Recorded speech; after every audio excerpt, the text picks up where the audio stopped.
right, good afternoon, everybody. Welcome to the post-game show. What an impressive performance for the Oklahoma Sooners today, who scored just about every way imaginable in a 59-24 romp over the UCLA Bruins. You thought it might get a little dicey there in the first half when UCLA takes the lead, but OU goes out and dominates every phase of the game. Special teams in a big way. Defense with all the turnovers. Offense, Jason White, another solid day. Great win for OU. It's been a crazy day in college football. A lot of wild stuff going on. Kansas State is upset by Marshall in Manhattan, so the Wildcats surely going to fall out of the top 10. And Michigan, a team that has perhaps looked as good as anyone early on in the season, goes to Oregon and loses a game at Outson Stadium there. So the top 10 are going to be a lot of shakeup there. Miami and USC probably are Oklahoma's biggest threats right now. Ohio State did win another game today. They snuck by Bowling Green. It seems like they've got 9 lives. But Oklahoma, Brent, has established itself as a prohibitive number 1 so far. They're reminding me a lot of that 2000 team in that the passing game is now mixing it up, getting it done. Special teams, huge. Remember J.T. Thatcher? Well, Antonio Perkins has taken his spot right now. And the defense getting all the turnovers, scoring off the turnovers. They're doing that right now, dominating every phase of the game. They look like they're on track. Carl Durrell at UCLA in his 3rd game. But somebody is going to have to tell this guy if he wants to keep his job to punt away from Antonio Perkins. They kept punting to him in the second half. The punter did a lot better job of getting balls high in the air. Antonio made a one-handed catch on one play that he was interfered with. But unbelievable. They keep kicking the ball to Antonio Perkins, and he ends up with 279 yards, an NCAA all-time record, as well as 3 touchdowns, something that has never been done before in a game, 3 returns for TDs. Big stat is he broke all the Oklahoma return records in the first half. JT in 2000 established all those records. He broke them all in the first half. And actually, Perkins broke his own record against South Florida. He established the record against South Florida. Then he came back he established the record against Tulsa, broke it against South Florida, and obliterated it today with 279 yards. And as many great punt returners as Oklahoma's had in its history, no one can forget the Joe Washington return against USC. Antonio Perkins goes down in history as the best. I think he's returned 8 now for scores. All right, let's take a look at today's highlights and how Oklahoma rolled to this big win, 59-24 over the UCLA Bruins. Sooners come out of the locker room fired up and ready to go. Jason White hands it to Ronaldo Works, showing patience behind the blocking of Kelvin Shashan and J.D. Runnels. He dives for the end zone, and the Sooners are on top by a score of 7-0. But UCLA would rally behind its defense. White in scoring position after a long pass to Mark Clayton is picked off by Spencer Havner. And Havner, the big linebacker, rumbles 72 yards with the return. Got past the Jason White attempt for tackle. The Oklahoma offensive line, Jamal Brown down there working his way in on the tackle. Bruins score a touchdown on an 11-yard Manuel White run. And again, Mark Clayton, 4 catches, 109 yards in the first half. He ties Eddie Hinton with his 4th game in an Oklahoma uniform over 100 yards. That's best all time. And here comes the show. Antonio Perkins making people miss right and left. Look at him. And we don't have time to show you this. We got to speed it up. Perkins all the way back. 73 yards, 74 yards on the first return. And after a pretty decent return, he goes 84 yards again. Shoved it into overdrive. 2nd punt return. Oklahoma is off and running by its special teams. White, play action pass, worked well. Lance Donnelly, great catch by the tight end from Weatherford. And Oklahoma is on top 35-10 at halftime, even though the offensive numbers really aren't that out of balance. UCLA, Maurice Drew, benefiting on what the officials call the backwards pass. Really tough call for the Sooners. Clearly a fumble. They ruled it a backwards pass. UCLA scores. Then the Sooner defense. Tipped by Brandon Everidge. Eric Bassey steps in front. He goes to the house, just like he did against Alabama last year, picking up a fumble return, and the Sooners defense is on the board. One more time for Ronaldo Works. Dives in from the 1-yard line, and the Sooners were still not finished scoring at that point. And here is the 3rd and final punt return of the day.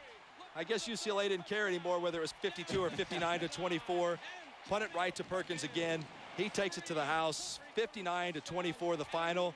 When you talk about a UCLA defense, Brent, that was very highly regarded, and as it should be, I think it's impressive, especially up front. Oklahoma played very well today. Played very well, and like I say, all aspects of the game. I thought a key play in that game in the first half is when Brandon Jones drops a touchdown pass, an easy touchdown pass in the end zone, and then White throws the interception, only the second turnover for OU all season long. They get a touchdown, UCLA does out of it, but OU steps it up on defense, and Antonio Perkins, once again, pivotal for him to come up with those returns to get the Sooners going in the right direction. They never look back. Brent, I thought a couple of things were very key in this game. The Oklahoma Sooners answered the turnover. They answered the turnover in the second quarter. When UCLA took that 10-7 lead, Oklahoma came right back and were able to put points on the board. Also, when it was critical in the second quarter, the Sooners were harassing Drew Olson, the UCLA quarterback. He made some really ill-advised passes, some bad throws. A couple of throws, he had wide receivers open downfield, but he didn't have time to find them and threw the ball out of bounds. And then on the first punt return, a great block by a freshman, Dan Townsend, from Sulphur, Oklahoma. He's a walk-on. He's one of only 2 true freshmen to play this year. And Dan Townsend was taken off the punt team last week because he had a missed assignment on a couple of those punt blocks, but he really redeemed himself. He played well late on in the contest. And you can see as Perkins makes people miss right down here in the corner of your screen. Don't know if we'll be able to see on the TV broadcast, but there he is. There. Townsend getting right in front of a defender that had an angle on Antonio Perkins. He maintained that block, Brent, for 15 or 20 yards, and he's a gritty guy, a tough guy, and that I thought was a key play because Antonio Perkins, I think, very well would have been caught. And on that second punt return, OU worried about a fake punt by UCLA, kept their first-team defense in the game, and Antonio still runs it back without the first-team cover defense there for the run back. All right, we're going to give away our game ball, and we have some contenders today. I think this one could be a landslide, but we're going to let you decide. Our first contender, Mark Clayton, the wide receiver. 109 yards, 4 catches in the first half, finished with 119 on 5 catches, really stepping up as the go-to receiver for Jason White in this game. How about Jason White? Jason White had a solid afternoon. Again, suffered a little bit of a stinger on his right arm, but Jason White, play-action pass all day, delivers a strike there to, who else? Mark Clayton. But a pretty good afternoon for Jason White. 228 yards, did throw an interception, a couple more touchdown passes. Now, I think we might have a clear favorite for this. I'm not real sure, but Antonio Perkins, I think is his name. I think this could be about an 85%er, Brent. You think? Maybe more than that. 8 returns, 279 yards, 3 touchdowns. To put it in a little perspective, the UCLA offense, 231 yards, 2 touchdowns. Well, this play started it all. Ronaldo works 15 yards for the touchdown.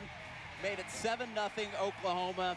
Got a little shaky in the first quarter for the Sooners, but they righted the ship and cruise on to the victory. They win big time, 59 points in all. Welcome back to the post-game show. It's time to bring in our guests right now. We're joined by analyst Tracy Gordon as well as Adrian Cooper. Played at Oklahoma from 1986 to 1991. And guys in the studio, if we can roll that back one time, let's see that Ronaldo Works opening touchdown run again, because Adrian, I want to talk to you about the blocking that was there. Ronaldo Works is very patient on the sweep. He waits for his blockers to get set up there. And you saw a play looked like it was going to be a little muddy, but then it got a great kick-out block by J.D. Runnels, and Ronaldo was able to just work his way in there. Let's see if we can see that again. But Ronaldo Works a very, very patient running back, and let's watch the kick-out block right there. Kelvin Shashan. That's so important for the blocking schemes to set up, is when you got a guy that doesn't run up too far on his blockers. Exactly. Ronaldo was patient enough to let his blocking set up, and he was able to take it in for a touchdown.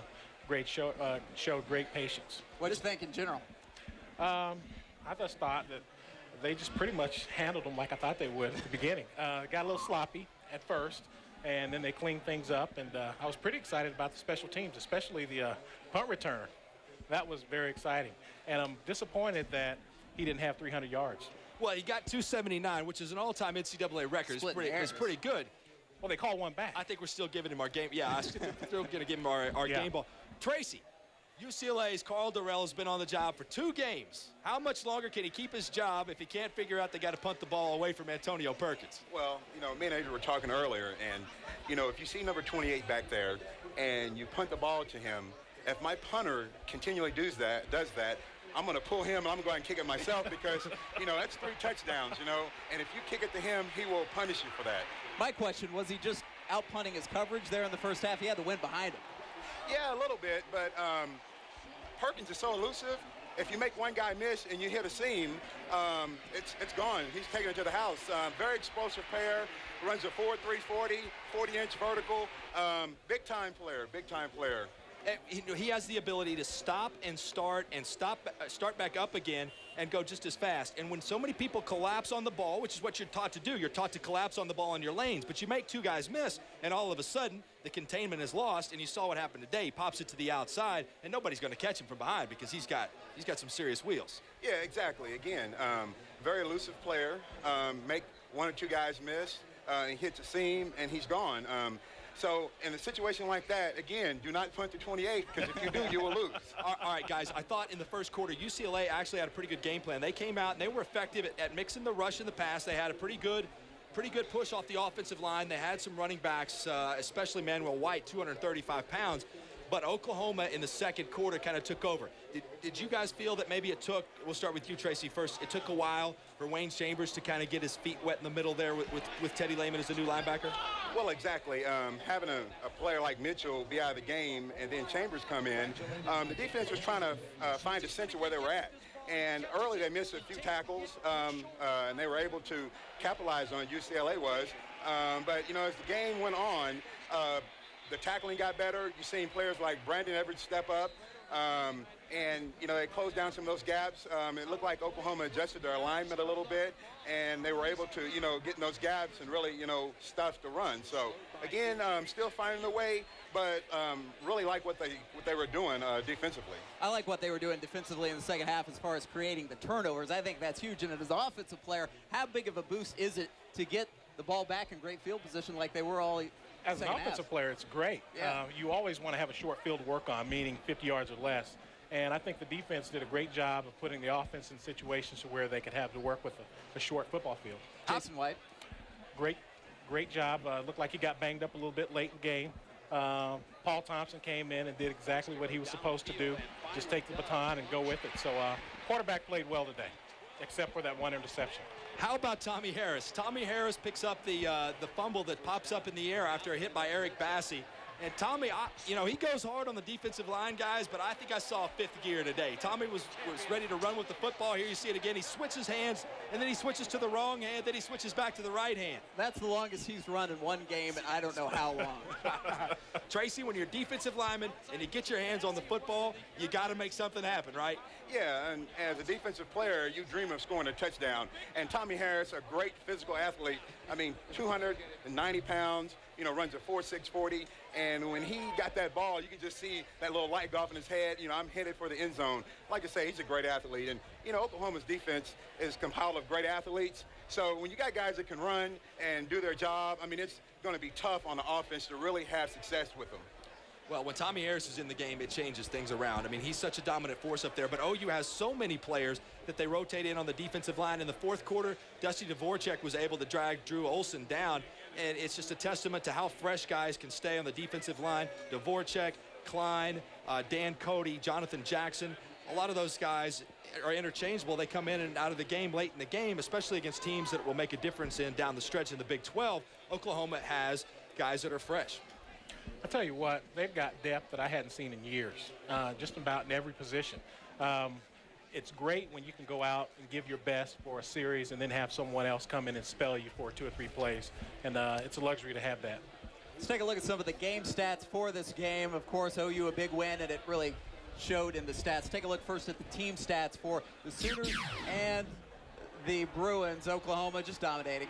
Passing 243, total yards 344. On paper, maybe not the total domination, but the turnovers for UCLA came at critical times, and that's really what won the game. The five turnovers, and then you also have the outstanding special teams play and the Sooners touchdown on defense. But 243 yards passing, still a pretty good day against a UCLA defense that had only surrendered 19 points this season. Let's take a look at the wide receiver stats. We talked about Mark Clayton for our game ball, and he had a pretty good outing. He, like I said, 119 yards on 5 catches, and he's stepping up, and he's been playing better, and they're spreading the ball around. Brandon Jones, not his best game, but Mark Clayton steps up. Let's take a look at some of those. A couple interceptions today. It's the Jason White-Drew Olson comparison. And Tracy, as a defensive lineman, I thought that Olson really got rattled in the second quarter. I thought the Sooner defense did a good job getting to him, and the offense of UCLA, which was predicated on establishing the run, then going to the deep ball, was really ineffective at that point. Well, I agree with you. And again, the defensive line at Oklahoma, they rotate guys in. And as you can see this year, opposed to last year, the defense up front is getting great push. They had pressure on him all day long. They were getting to him, and he felt that sense of presence. And again, you know, when you have a front four and you got 8 guys that can do that, I mean, it's going to be a long day for the quarterback. And Olsen was only 11 of 31 against Illinois last week. Today, a little bit better numbers, and I thought he played a little bit better, and especially in the second half, he did a pretty good job of really keeping his composure. But in front of 83,000 screaming fans and in front of those defensive linemen that you're talking about that are absolutely outstanding, that's very tough. Let's take a look at some more stats. We talked about the wide receivers. Let's take a look at some of those numbers, shall we? And you'll see that it really, Oklahoma, they got the ball to the guys they need to, and it really showed on paper. You see Mark Clayton, like we said, 5 for 118. Brandon Jones, not his best day, had the drop touchdown catch that could have been big, could have really put the game away early for the Sooners. Didn't happen, but still, Brandon, a great year so far. Brandon Jones, not his best game by far. He's played so well the first 3 contests of the year, and he had a couple of drops today, which kind of clogged up the offense a little bit. But Bob Stoops talked in his Tuesday press conference about Mark Clayton's competitiveness and how Mark Clayton is a guy that doesn't want to go down. And he says, it's tough to explain how to be competitive to the rest of the team, but it's easy for me to do that by showing them tapes of Mark Clayton. And as you saw, usually you see a defensive guy come with the swim move where he's moving people out of the way with the offhand and carrying the ball in the other. And Mark Clayton was moving guys out of the way on offense today. He's a very physical receiver. He doesn't go down after the catch. I think that's very important. He's not a big guy, but he's still physical, and that's the important part. He finds a way to get to the ball, and he showed why today. Let's take a look at some running back stats, shall we? Running game, really probably not exactly what the Sooners were looking for today, but effective enough to win the game. Well, and I think they get over the 100-yard mark. Ronaldo works 11 carries, 36 yards, and a couple of touchdowns there. Kewan Jones, 15 carries for 58 yards and no touchdowns. But Kewan, guys, you saw him, Tracy, and Adrian will go to you first, Adrian. You saw him get out into the open field a little bit more and show that elusiveness that he had when he was at Jinx High School. Yeah, really impressed me today with his open field running. However, I'd like to see OU do a little bit more of the smash mouth style football. I'd like to see them line up in the I formation and just go hit someone in the mouth.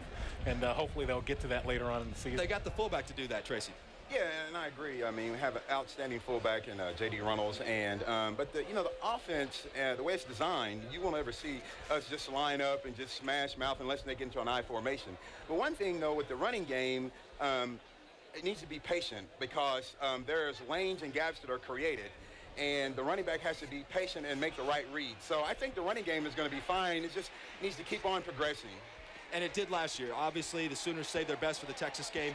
And we're going to take a break right now. We will look at some key matchups. We talked about Brandon Chiller going up against Teddy Lehman. We also talked about the UCLA running game against the Oklahoma run defense. So we'll take a look at those key matchups. And again, log in at channeloklahoma.com and cast your vote for our game ball. We'll be back with more on Sports Extra's postgame show right after this. Welcome back to Campus Corner in Norman. Sooners got it done through the air. Jason White, Travis Wilson, 12 yards for the score. Sooners on their way to victory at that point. Another good outing for Jason White. Yeah, a pretty solid outing for Jason White, and maybe not his best game of the year. 2 interceptions on the day, but Sooners will take it. 59-24 is the final score.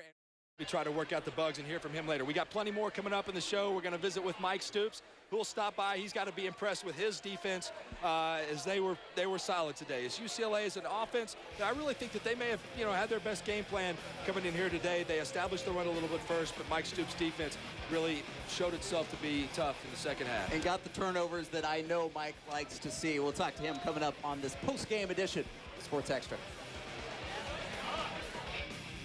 You're watching Sooner Football on Sports Extra.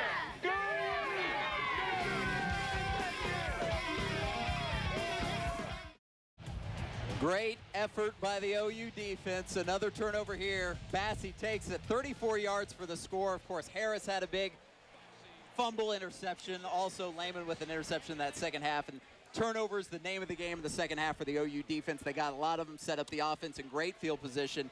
That really the name of the game in the second half. You line up the Sooners in a 40-yard dash, and Eric Bassey's in the top 3 on the team. Antonio Perkins might vie for that spot, as well as Mark Bradley. And I think probably the fastest guy on the team actually is Mark Bradley right now. But Eric Bassey who really is a lot more suited for the cornerback position that he's playing right now. Played today all the way for Derek Strait. Derek Strait, of course, who started all those games, had a chance to maybe be the consecutive game starter record at Oklahoma. That goes by the wayside, but they're going to need Derek Strait for more, bigger, and better things on down the road. All right, I think we have Carl Durrell in the UCLA locker room. I think we've got his microphone popped up.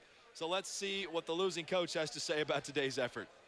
Our schedule, these first 3 games were tough opponents, and you know, our kids lined up each Saturday and put everything out there and try to do their best. And so I'm happy with that. I'm happy that there is some signs of improvement, particularly offensively. And actually our defense has been playing very well as well. So there's encouraging signs. Obviously we got to start putting things together, and this is the point in the season where you get some guys hurt. Then now you're going to have to do some good things and putting people in the right position to be productive. So a game like this, though, is a great barometer as to where we need to go, and our players understand that.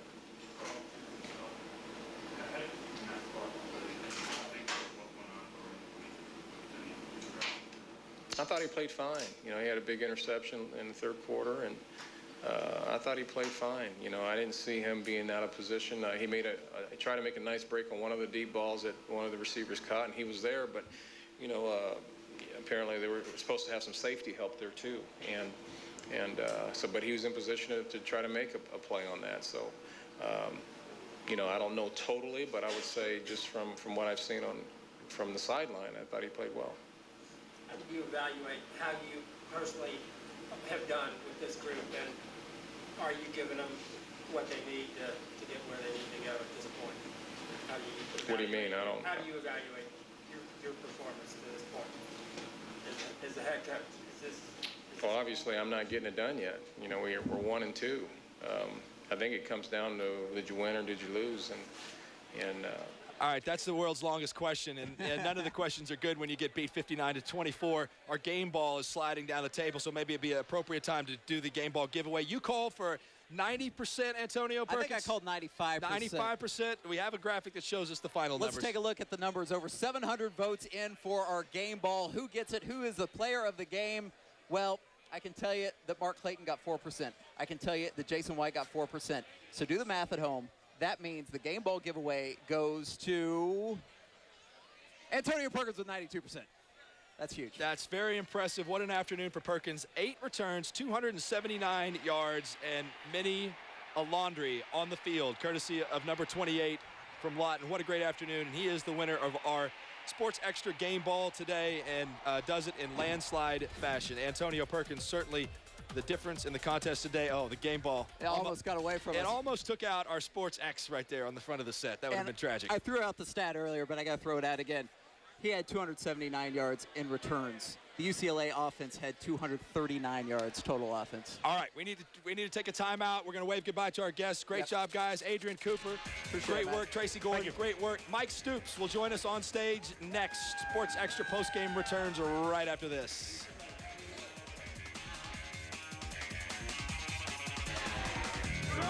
Sooner football, Sports Extra.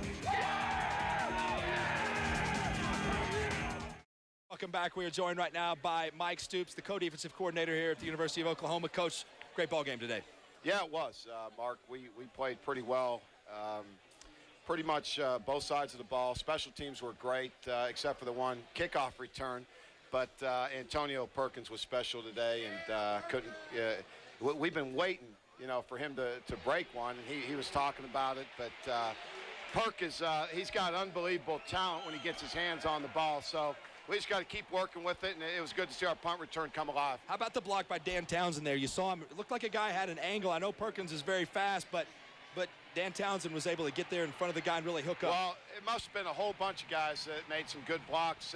This return here we're watching, we're in a punt-safe alignment. We had our first-team defense in there, and he returned that one on his own pretty much there. Talk about your defense in the second half. Obviously, make some great turnovers that set up the offense for great scores as well. Well, it was good to see the hit. Who sprung the ball loose? Bassey. Was it Eric? Yeah. Eric made that hit, and to see Tommy Harris run the ball. They had him playing tight end today. They probably should have moved him to fullback or running back. but because he looked pretty good running the ball. And then Brandon Everidge made a great play, cutting out underneath the out route and tipping it to Eric Bassey, and Eric making another great play. So it was fun to watch. It was fun to watch players Wayne Chambers and Eric Bassey compete and play, and I thought they did a great job. It's amazing what kids can do when they're counted on, and you know, they're the focal point to come in and play in a situation like that. And you didn't have Derek Strait today. It looks like you possibly could have used him today, but he's got bigger and better things to do on down the line. We'll get to him in a second. Tommy switches the hands and switches it back to the right hands. Coach, that's good coaching. He's unbelievable, and you should see his block. When he was in there at tight end, he made a great block. So Is that the farthest Tommy's run in a long time? well, every day he goes back and returns punts before practice starts. Yeah, he does. We might use him as a punt returner too before the season's over. How did the fill-in for Lance Mitchell go today? I thought Wayne played exceptionally well.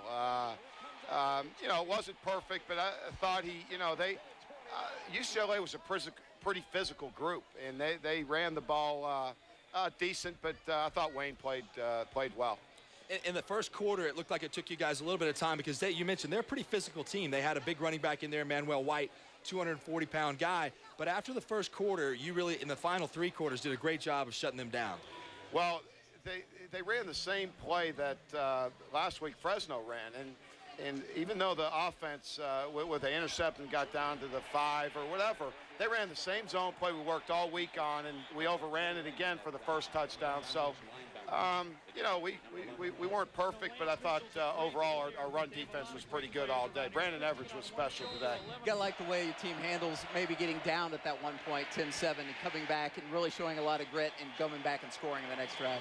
Well, it felt like we came out a little flat early, and it seemed like the stadium was a little flat too, and everyone was just kind of waiting for something to happen, and thank goodness Antonio made that great return, because everything was just kind of going, you know, we're kind of just there trying to do our thing, and we didn't come out with a lot of emotion. I didn't think we played very well in the first quarter. We're glad to have Mike Stoops here with us live from Campus Corner in Norman. It's time to take a time. I'm hungry right now. You can bring on some of that rib crib for us. Coach also thought today the defensive line as a whole rotated in well. They were fresh in the fourth quarter. Dusty got in, got a sack, Dusty Dvorak. Also, Cody was putting pressure on the quarterback all day. Larry Burdine had a couple of big tackles. Well, I think our D-line got a little frustrated in the second half because we were getting good pressure, and their quarterback, Drew Olson, did a good job scrambling. We only had 1 sack, but it looked like we had pressure pretty much all day. Thought he did a good job buying time. And again, it's amazing. We see third down anymore. People standardize what they're doing against us just because we zone blitz and create so much pressure, so many different ways that they standardized their whole third down package. It was totally, you know, different for the most part that we had seen. So, you know, we just have to adjust on the fly. But our D-line is playing at an unbelievable level right now. We just got to keep covering and giving those guys opportunities. They kept 6 guys in to protect most of the day. Small follow-up question. When you can get that pressure from the defensive line, is that the difference in maybe where the defense is today and where it was last year at the end of the season? I don't think there's any question, Mark, that's the biggest difference in our defense. I think Dan Cody, Jonathan Jackson, Larry Burdine getting pressure off the edge, and then Tommy Harris and those other guys in the middle getting pressure up the middle. It makes it so much better. You know, better, you know, for our rush, and it's just been, those guys have been playing well, and we took a little bit of a hit last year, and I don't think we played as good as we could have up front for a variety of reasons. We were hurt and nicked up a good part of the year, but we're playing well up there now. I think we've got some questions from the bleachers a little bit earlier today, questions for Coach Stoops, so let's take some of those questions from the bleachers.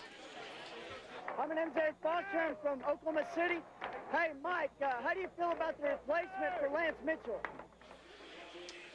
Well, you know, we had a variety of options going into the game, into the week this week, and Wayne Chambers has been a guy that has not been healthy all through camp. So, but we knew Wayne backed up Lance all last year, so he understood the position well. It was just a matter of getting Wayne to practice time. Thought Wayne came in and did a great job for us.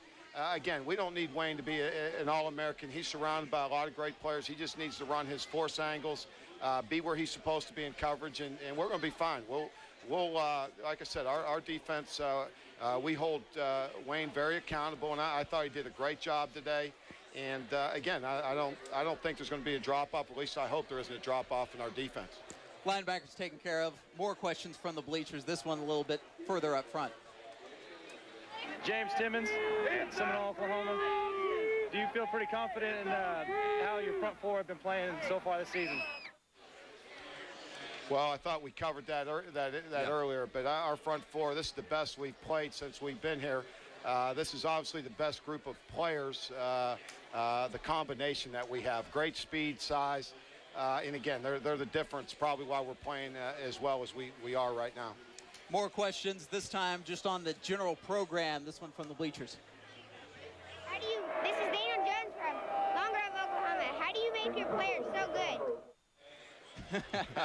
How do we make them so good? Good recruiting, I guess.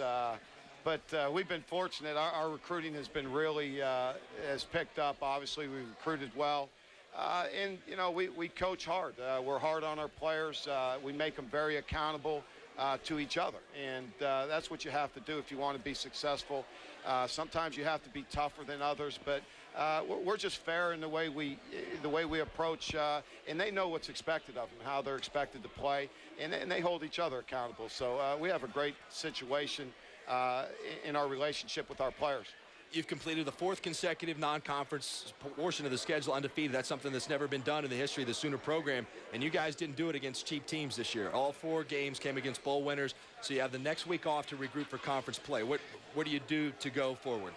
Well, it's a good time probably to, you know, we want to practice. We'll work on some opponents along with Iowa State. You know, we'll work on some Texas stuff. Trying to get a little bit more prepared, the game plan we want to go into that game with, and Iowa State as well. It gives us a little extra time to prepare, try to get healthy, let these guys, you know, get fresh again. We'll give them off Friday, Saturday, and Sunday next week. Practice all up until Thursday. So, you know, it's a good time for us. I like playing all 4 of these games and then getting a week off before we go into conference. Hey, Mike, you're a busy guy. We really appreciate your time. Thanks for coming by today, and we'll look forward to talking with you down the line. Thank you. Yeah, all right. Fun on the week off, man. Mike Stoops, Oklahoma defensive coordinator, and the Sooners win today big, 59-24 over UCLA, a good UCLA football team that just could not face the onslaught of the Oklahoma special teams, the constant pressure of the defense, and the great play-action passing attack today from Jason White. Put the total combination on the field for OU today. They get it done. They get an off week, get completely healthy, dive into the Big 12 schedule. They take care of business. Like we said, all the teams falling around them. They're in great position to win that trophy we saw earlier. We're going to continue our post-game shows the rest of the season. If you see the Sooners on Eyewitness News 5, we'll be here on Campus Corner live outside Louis Deli and Bar, outside OU Authentic. It's the place to be on game day. And don't forget to join us tomorrow night. We got a great sports extra show for you. Much more to come following a newscast on Sunday. We've had a great time. For Brent, Mike Stoops, I'm Mark Rogers. We'll see you again soon.